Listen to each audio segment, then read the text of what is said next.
Savanna के खुले मैदानों में एक शेर का राज चलता था, जिसका नाम था शौर्य। उसकी लंबी, घनी अयाल सूरज की किरणों में चमकती थी और उसकी गर्जना से जंगल कांप उठता था।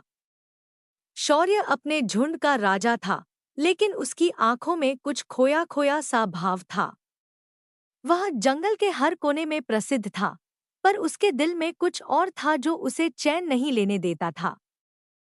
शौर्य के जीवन में सब कुछ था, शिकार, सम्मान और शक्ति, लेकिन उसे हमेशा से एक सवाल सताता था, क्या यह जीवन सिर्फ लड़ाई और शिकार के लिए है?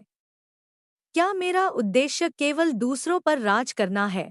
वह अक्सर अकेला निकल पड़ता, सवाना के उस कोने तक जहां मैदान खत्म होते और ऊंची पहाड़ियां शुरू होती।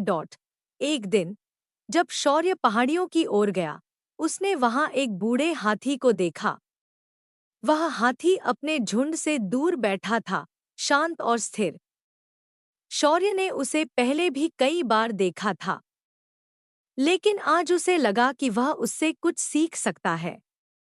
शौर्य ने हाथी के पास जाकर कहा, तुम इतने शांत कैसे हो, जबकि मैं हर दिन अपनी शक्ति और अस्तित्व को साबित करने में लगा रहता हूँ? हाथी ने गहरी सांस ली और कहा, शक्ति केवल दूसरों पर राज करने में नहीं, बल्कि अपने भीतर शांति और संतुलन पाने में है।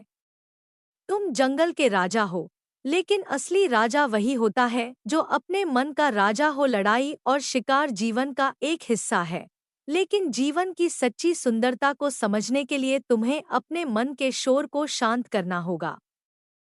शौर्य कुछ देर तक चुपचाप सोचता रहा। उसे लगा कि शायद उसकी असली लड़ाई अपने ही भीतर थी। वह हर दिन खुद को साबित करने की कोशिश कर रहा था, लेकिन असली शांति उसने कभी महसूस नहीं की थी। उस दिन के बाद शौर्य ने अपने जीवन को नए नजरिए से देखना शुरू किया। उसने अपनी शक्तियों का उपयोग केवल शिकार या लड़ाई के लिए नहीं, बल्कि अपने झुंड की देखभाल के लिए किया। वह कमजोरों की मदद करने लगा, और उसकी गर्जना अब केवल डराने के लिए नहीं, बल्कि जंगल में संतुलन बनाए रखने के लिए थी। शौर्य अब केवल जंगल का राजा नहीं था, वह अपने दिल का भी राजा बन गया था। उसकी आंखों में अब पहले जैसा खोया हुआ भाव नहीं था, बल्कि संतोष और शांति की झलक थी।